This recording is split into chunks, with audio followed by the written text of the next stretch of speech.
Hey guys, what up? Bevan here. So I just did a 1 week media fast and information fast, and I thought I would just share my experience doing that. So basically, what is an information fast? Well, in my case, it meant no podcasts, no audiobooks, no regular books, no news sites, no digital media of any kind really. I wasn't really doing, I don't do Facebook or Twitter normally, but the one exception I had was doing WhatsApp. So just chatting with my friends. It's basically a messenger on the phone or whatever. So yeah, and this was a major change for me because before I was basically living with these earbuds in my ears all the time when I wasn't specifically doing some other activity like working or hanging out with someone or whatever. So I felt like I was compulsively consuming media, especially audiobooks and podcasts, just a lot of audio content, and also YouTube to a lesser extent. So I just want to kind of do an experiment to kind of depattern and just re-examine my consumption of media, basically. So I guess I should say that I wasn't expecting anything from this. I thought I would just feel bored and kind of deprived for a week, but it was way cooler than I thought. I took a lot from this experiment, actually, which was completely unexpected and just it was really cool, actually. So I thought I'd just share some things I learned. I took some notes during the actual thing, but so the main thing was actually my sleep, which got way better. So beforehand, my sleep was really broken up. I was having a hard time going to bed, falling asleep, and then I would wake up in the middle of the night and basically stay awake for a few hours. Sometimes I wouldn't even fall back asleep. And the day after I started doing this, I started sleeping for 9 hours a night for 3 nights in a row. It was insane. And for me, that's like unbelievable. I was able to catch up on sleep. I felt amazing the next day. And my workouts were just really good. So I was very happy with that. Again, completely unexpected. And I think this had to do with the fact that beforehand, I was not doing the digital sunset, which I talked about in other videos, which is where you turn off your devices. You don't look at screens past a certain hour at night. And the reason you'd want to do that is because when you look at screens, there's a certain wavelength of light which actually messes with your melatonin secretion, which means that you can't sleep as well as you normally would. And also impacts your other hormones that are secreted at nighttime because you're not sleeping, right? So it's just a really good thing to do that I wasn't being consistent with beforehand. So I'm definitely going to reincorporate that back into my routine.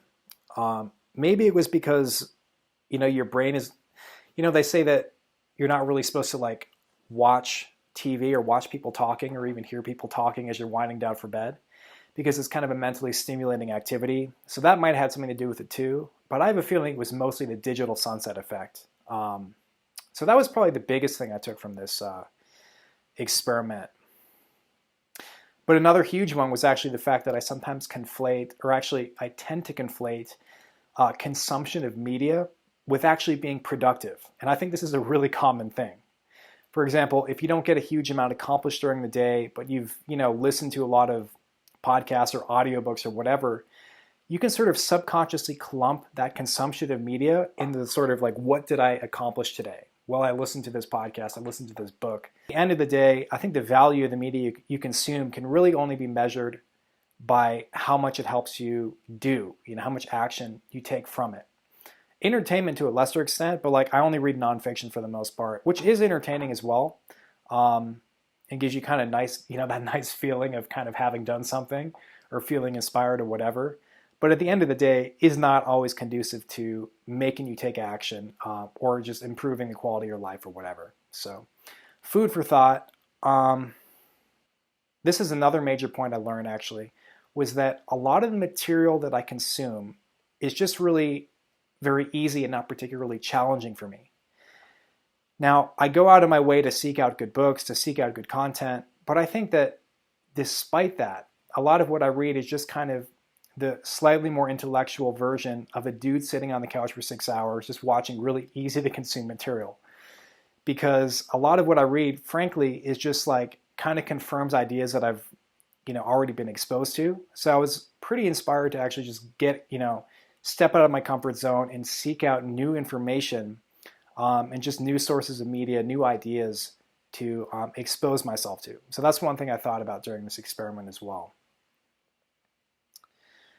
Oh yeah, I wasn't doing music either, and this was something that was actually really cool because, I'm not like a huge music guy. I enjoy music, of course, but consciously not listening to music made me really appreciate it when I broke my fast, because I think music, and also all this other media to a lesser extent, it has a drug-like effect. You definitely feel good when you listen to music, but if you're listening to it all the time, it's just like using a drug all the time. Like if you use caffeine all the time, it's not going to have the same effect.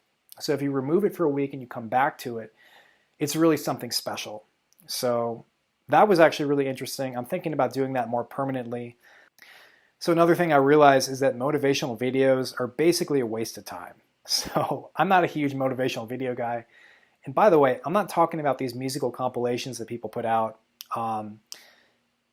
with clips of famous speakers or whatever. Rather, I'm talking about YouTubers who sort of give you the feeling of inspiration, but the extent to which they inspire action is kind of debatable, I would say.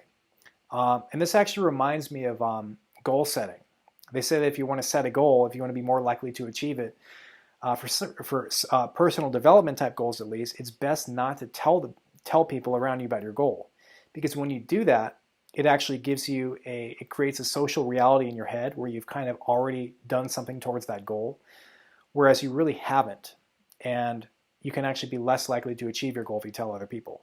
It's kind of like watching a motivational video. It's almost like showing your brain like you've done something towards achieving your goal, and you get this nice little feeling, but you're really not any closer to that goal, and you might actually be further away because you haven't taken action in that half an hour when you're watching the video. Now, these videos can inspire action, but it's worth considering whether your watching of them is like a chronic thing, if you're doing this every single day and not really accomplishing that much, or if it's just once in a while, for the actual content, for the actual ideas they're sharing. So definitely something good to keep in mind. And just more generally, this experiment kind of put me in the mood for austerity. And one of the reasons I did this was because I was just coming off of an actual fast, of an actual water fast.